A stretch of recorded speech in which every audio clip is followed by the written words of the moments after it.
Low interest rates mean that companies can afford to borrow more money, which they can use to invest in more projects. High interest rates, meanwhile, increase costs for producers and consumers, slowing economic activity. Fluctuations in inflation and interest rates can give us insight into the health of the economy. But what causes these fluctuations in the first place? The most obvious causes are shocks like natural disaster, war, and geopolitical factors. An earthquake, for example, can destroy the infrastructure needed to produce important commodities, such as oil.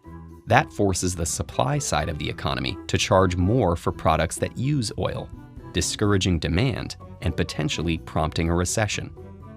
But some recessions occur in times of economic prosperity, possibly even because of economic prosperity.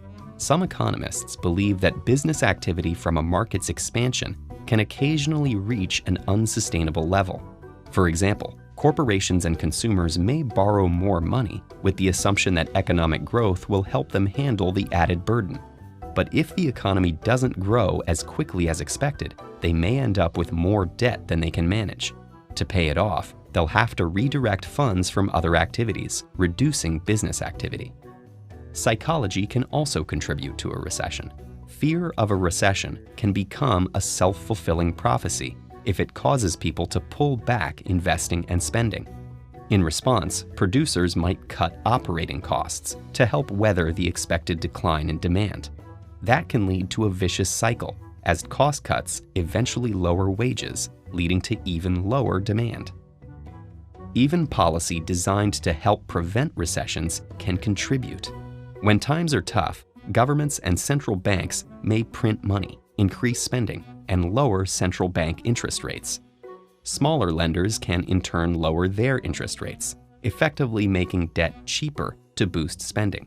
But these policies are not sustainable and eventually need to be reversed to prevent excessive inflation.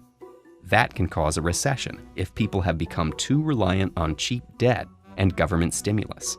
The Bronze Recession in Britain eventually ended when the adoption of iron helped revolutionize farming and food production. Modern markets are more complex, making today's recessions far more difficult to navigate. But each recession provides new data to help anticipate and respond to future recessions more effectively.